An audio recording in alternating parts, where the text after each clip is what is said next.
good evening, and welcome to another edition of County Conversations. As always, I'm your host, Trevor Lewington, and every month, usually on the fourth Thursday, I'm talking to the people behind the scenes that power Lethbridge County. These are the folks that take care of your roads, take care of your taxes, and yes, we do charge taxes, and generally just make your community hum. So we get behind the scenes and we talk to people and find out what it's all about. And tonight, I'm thrilled to have Hailey Pinksen with me. She's our Director of Corporate Services, and we are going to talk about what the heck that actually means. Welcome.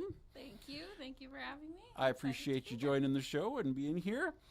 Can you talk a little bit about your early career? Like, how did you get to Lethbridge County? What did that journey look like? Yeah, for sure. I have to say, as I started out in university a few years ago, I never kind of envisioned public service would be kind of where I ended up. Okay, so municipal government wasn't like focused from the beginning, not on the radar. Not on the radar. Okay. I always joke that it kind of found me. I appreciate kind of being involved in projects and initiatives that make a difference in the community, and municipalities really fit well with that. I mean, I've been a part of the MUSH sector, so municipalities, hospitals, school divisions, and universities for over 20 years, but a colleague reached out to me and said, you should come check out this posting for this job at the county and come work with me. So that's kind of how I ended up at the county. Nice. Now, you have a background in accounting, internal audit, like that sounds like a lot of courses and a lot of training. A little bit, yeah. I started out in public practice, working in an accounting firm. Like all good accountants do, because that seems to be a requirement, right? Yes, exactly. And after I finished university, I joined an accounting firm and did my CPA designation. At the time, it was CA designation, and kind of worked in that area. But I kind of missed the day-to-day ongoing interactions that kind of limits. You kind of come in at the end in an accounting firm, you kind of review the information from the whole year, and you don't really have much of an opportunity to kind of dig in to look for opportunities for improvement or efficiencies, because you're kind of coming in at the end to assess the situation. You get that box of receipts that you're supposed to figure out. It's too late to make any recommendations at that point, I'm thinking. Totally. Okay. Yeah. And so it just gives you, being involved in the day-to-day interactions, you really get to learn the whole organization. You see kind of all of the dynamics of how that plays out, and so you really get to kind of see a bigger picture perspective. So the title, Director of Corporate Services, that feels like a very vague and fluffy description. What exactly are corporate services? Like, what does the portfolio include? Yeah, so I always describe it as it's essentially like the backbone of supporting the organization. So it includes finance and administration, it includes information technology. I oversee payroll, I oversee assessment and tax in our municipality. I oversee grant funding and kind of financial projections and requirements. And then the budget obviously is a big piece to that too. I think I captured everything in there. There's a lot of kind of pieces, right? And so it all kind of fits together to support the organization and ensuring that we can provide service to the citizens and to the community. Yeah, because I think, you think about a municipality, the financial piece makes sense, like tax assessment, all of that sort of top of the list. But yeah, you forget about like the IT infrastructure that underpins the whole organization. Someone's got to look after that. And so that's part of your team too. Yeah, my team is small and mighty, and they do amazing things. And they're, so much reliance on technology and IT, and how do we make sure that we can continue to keep doing the things we need to do every day to support our citizens. Yeah, so many variables. Now, as you look back, we got quite a few students that watch the show from both of our post-secondaries, both of which have accounting and business programs, conveniently, for future recruiting. Keep that in mind, because you might not be looking for a municipality. But, as you think back on your career, is there something that you would have done different with the benefit of hindsight, or you look back on something and go, that was probably the most impactful in terms of pushing me in this direction? I think that it's really just kind of being curious to opportunities that present themselves. I've had some really amazing mentors and supporters along the way that have just made, simple, subtle suggestions about, oh, well, you should maybe try this. And literally that's how I kind of fell into internal auditing is it was not something that was supported in a previous organization that I worked for. And so we looked at kind of how we could leverage that and took the training and it's the acronym of CIA is much more exciting than the actual practice. Yeah, I love seeing that on your business card. I'm a CIA. I have all kinds of images that conjures in my head. Not internal audit probably is what comes to mind for most people. But yeah, so it's really just kind of leveraging those opportunities that present themselves and being curious to, not a clear direct path, because I love hearing people's stories about how they ended up where they end up, because it's never this clear, I'm going to do this, I'm going to do this, and I'm going to get here. It's this road and this journey that you go along, and you try things as you go, and other things kind of present themselves, and it's just being curious and open to those opportunities and to kind of step outside. Like there's often people will make some assumptions about accounting that it's this, we're just the numbers people, right? But how there's been so many opportunities, like being a part of these amazing projects within the community, and like to leverage that in a way that I get to be a part of that in this, and it's a small part of that, but everybody contributes to that project. And how can, as accountants, we really understand kind of that bigger picture that maybe sometimes people don't understand the full depth of what our knowledge and what we can bring to the table. So when I think you do see so many aspects of the organization, because you bring together reporting and information from across the whole thing, you do have a view that I think almost nobody else in the organization has in many ways, right? Yeah, I always said that, like, that was my favorite part about budgeting is you get to dig into the issues in every department, and you're pulling that all together. And so then you start to see those opportunities where you can leverage or find efficiencies or see those connections that some people might not even be aware of if they're in one department and not really understanding those connections. So that's probably my favorite part of budgeting, is really understanding the whole organization and being able to be like, okay, but wait a minute, did you know that they're already doing this over here, and how can we take advantage of that to really kind of improve our service to the citizens? Well, I think, when I come into the budget meeting that happens once a month, and I complain about, or I have information about something that's going on, you may have seen that pop up in a few other I don't know that's happening in another department. You'd be like, oh, theme. Now we can start to take action, right? Exactly. Okay. Yeah, exactly. So students need to be open to opportunities. They need to be, I guess, willing to take a slightly non-linear path. Yeah, I think that has been the most rewarding and surprising opportunities that I've had in my career, is just if I hadn't kind of just been open to trying some different things or stepping outside of the typical quote unquote accounting world, what that might look like.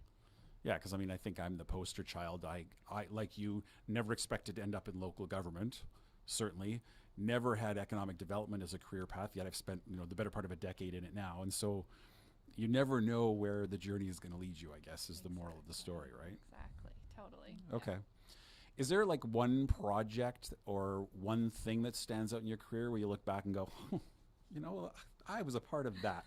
Or is it just the whole experience has been rewarding along the way? I think my favorite part is the people that I've had the opportunity to work with, because that has given me some opportunities to work with a wide range of people, especially in municipalities, because you get the whole gamut of departments and services and the opportunity to kind of work with those people. And so that gives us as municipal servants really just this kind of neat perspective that's not in typical organizations, because they're usually specialized or focused in, or like if you worked for an accounting firm, you might specialize in the agricultural community, or you might specialize in personal income tax. Whereas, in municipalities, we get to kind of work with engineers and work with tax experts and work with other levels of government and different communities, and how we all kind of come together. And so for me, it's really been the people and just having those projects and just the learning and growth that I've had along the way. And just,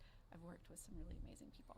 Cool. Thank you for that. Yeah. I think, speaking of people, I think about folks at the front, like a Tracy or a Tiffany or a Farron. They're like the front line. They're the folks that are at the counter. They get the blast during tax time in particular, or when people have questions or they've had a terrible day.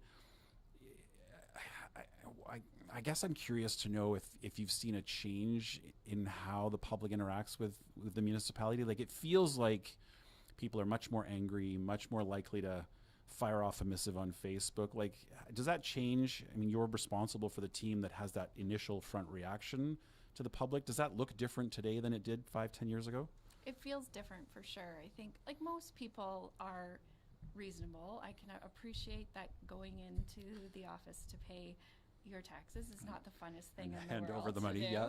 Yes, but I also, first and foremost, it's, you know, we need to keep our people safe, and so that kind of disrespect and abuse is not tolerated. So my office is very close to the front, and I've heard some of those conversations where I've popped out to be like, hey, this is probably not going the way we would appreciate, and you need to kind of reconsider how you're going to treat the team, because we're all in this together and we do all want to make a difference, and we get that sometimes it can be frustrating or it might not happen as quickly as citizens hope, but at the end of the day everybody's trying to do the best that they can, and you know they need to show up in a respectful way, and social media has kind of impacted that to an extent where you know, I guess I call it keyboard trolls, that they're behind the scenes, behind the safety of anonymous potentially, and the things that they say are not always respectful and can be terrifying for the team. And so that, you know, safety is the utmost important for the team to be able to kind of continue to do this work. And so, you know, we need to make sure that we take those proactive measures to make sure that people are supported and that they know that we're all in this together. And if they need, you know, that's why we often make sure that there's someone there kind of as backup, right? If somebody needs to be kind of tapped out, so to speak, and be like, okay, trade. Yeah, trade in for a moment to help me out here, because sometimes they can be mean, but for the most part, people are pretty reasonable, and you know, lots of. I like to hear I often hear the conversations, so there's some neat stories that have come to where there's customers come in and share what they're making in our community with us, and you know, just being a part of it, and that's cool too. Well, and I do think, you know, I think about your team being very forward-facing, very friendly. They're trying to solve problems. They're very thoughtful and proactive, and so it's probably 99 times out of 100, it's a positive interaction. The resident walks away happy. Staff are doing a good job, but it's just that every once in a while, like it's an exception, but it's still a challenge these days. Absolutely, Yeah. Absolutely, yeah. Okay. Now, I mean, the county's been playing around with a variety of self-serve options for forms and different tools. That seems to be, I think, universal to any business, whether it's retail and, you know, web shopping. But is that like a strategic choice that the county's trying to find ways where people can take care of things themselves or not have to come to the office?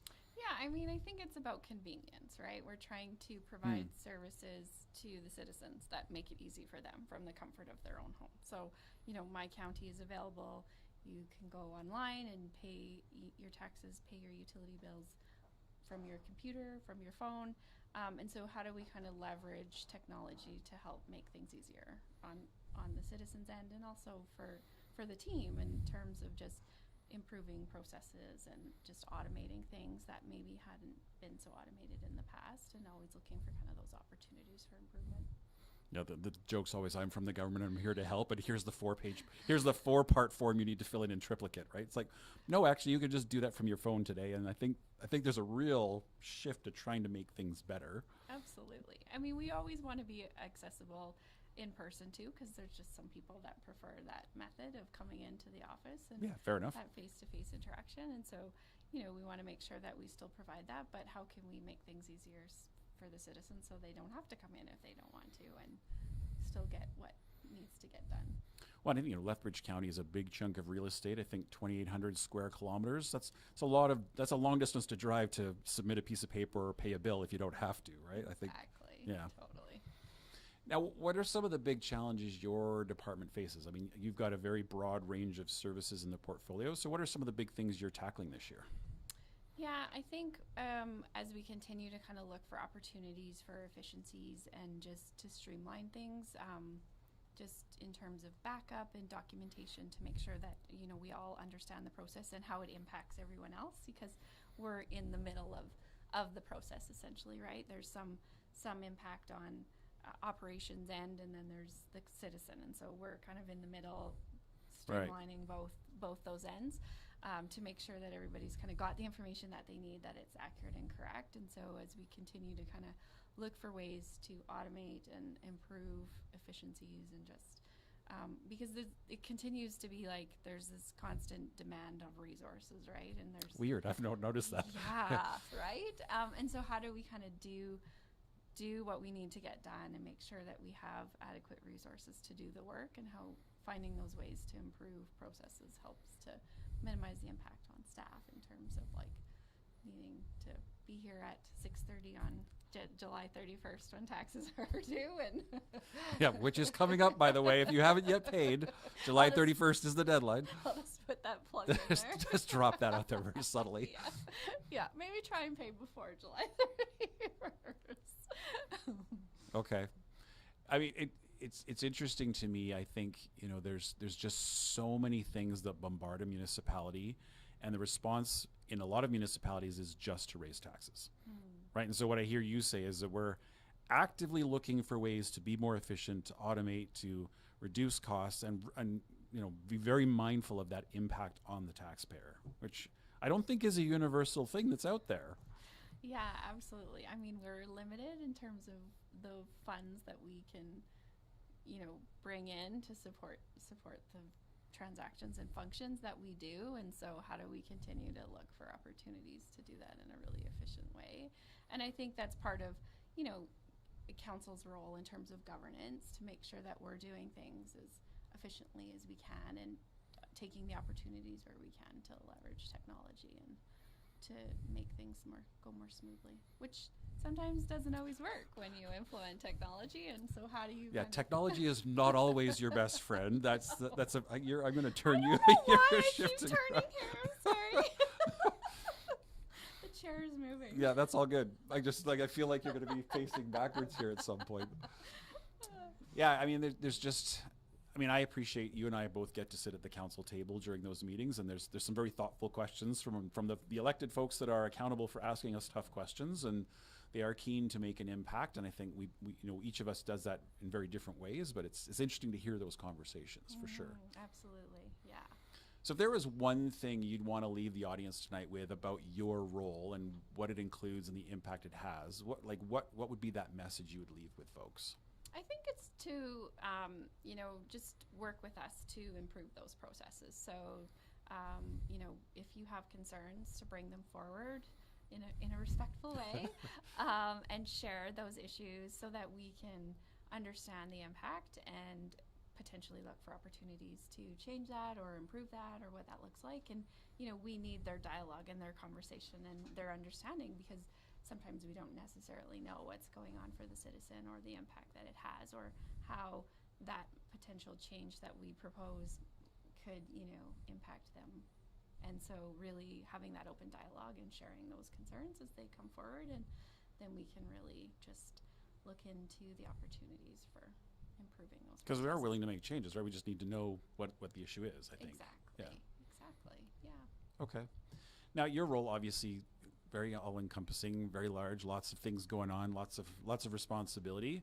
So how does Hailey manage that work-life balance thing? What do you do to stay sane and stay sort of healthy? Because I would imagine it could be all-encompassing and all-consuming if you let it. Yeah, it can be pretty intense during, things like budget and year-end. They can get... And taxes, pay them early. Yes.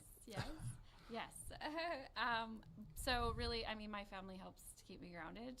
Okay. They are, super supportive of the work that I do, and I'm able to kind of balance through them. They're my reminder when I start to get a little stressed of maybe you need to take a break, Mom. Time out. Yeah, time out. And when they hand you the Snickers bar, is that the cue? Right, yeah, that's okay. Right. Yeah. But also, I think it's about just being really aware of what's going on for you, and understanding kind of where your stress points are and where your tipping points are, that you need to kind of be open to kind of taking a pause and being really mindful of what's impacting you and how it's impacting the team, because it's it's not just me, it's the group, and right. And so you kind of start to see it in the team when things are starting to get a little hairy. Like in July, it gets busy, and there's there can be lineups and short tempers and all the fun stuff. So how do we kind of make sure that we're supporting each other And I go for walks with my dog. Okay. Yeah. As long as we're fair weather walkers, but as long as the weather's So decent. today, Today's not a lot of walking activity? Okay, No. that's fair. I'm exactly the same with my dogs. Yeah. Yeah. We have been going out recently, and I don't know, there's some birds in our neighborhood that seem to be dive bombing at us, so I've been having to put a hood on, so it's a little bit warm to me. Okay, so that's maybe not stress helping. That's maybe adding another layer of complexity. Yeah. Dive bombing birds. Dive bombing birds at my head, and at my dog. Okay, so walk-in family. Now, my understanding is outside of work, you also teach meditation. So can you talk a little bit about your practice there and how you got started there?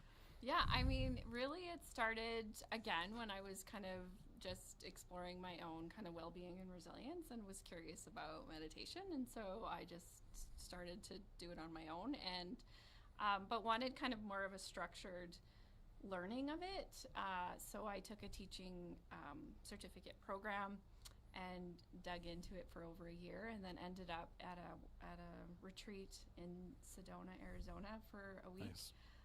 Which was a really cool experience. I went there and a day early. Obviously, traveling from here can be a little bit tricky. And so I sat down in a meditation class, and I was like, okay. I just was like, I'm going to do this for a week. Like, I was a bit nervous. Starting to twitch a little bit Yeah. at the breathing and the silence. You're like, I don't know how I survived this. But it was one of the most incredible things I've ever done. So yeah, and that's how it started. I mean, and my meditations and my workshops kind of have evolved and grown as I've evolved and grown, and just really just been a part of, make people's wellness within an organization, within a community, within ourselves is so crucial, and it's just something that I'm super passionate about. And I've worked in organizations where they've talked about well-being of their people, but it felt a bit disingenuous in terms of what they were actually doing to support the wellness. And so I wanted to be a part of making that better for people. And Where my words and actions actually are the same. Okay. Yeah, so that's kind of how it started and how it's evolved over time. And you have a focus, I noticed lately on LinkedIn, for helping women through menopause in particular. Yeah. That's got to be a unique sort of niche within. Well, it was really just my journey as I started to go through perimenopause and noticed that, like for me personally, I didn't have that conversation. My sister had to have a hysterectomy because of some things going on. My mom didn't reach the age of menopause. My grandmothers didn't really talk about it. And so I was kind of going on this journey on my own about... Like, am I the only one this is happening to? Right? And it's like so interesting, all of the factors and connections related to that change in our hormones and the impact that has on every part of our body.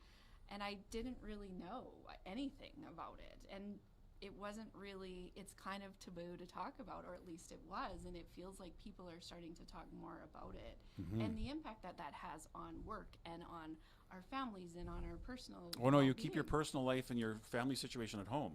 Right, yeah, it doesn't It's such a work stupid that way. concept, right? Yes. Like, of course it's going to impact your I'm work. turning again, I'm sorry. Apparently I move a lot when I talk, yes. Okay. Yeah, so that's kind of how it started, and I was just curious to kind of engage with other people about how it was affecting them, and meditation and mindfulness really aligned well with what I needed in that as I was going through that, and so it just kind of fit in terms of where I was at, and reached out to others to connect with them on it too. So how do you translate? I mean, obviously, in fact, I don't think we've had any meditation sessions prior to our leadership meetings, but maybe we can start there.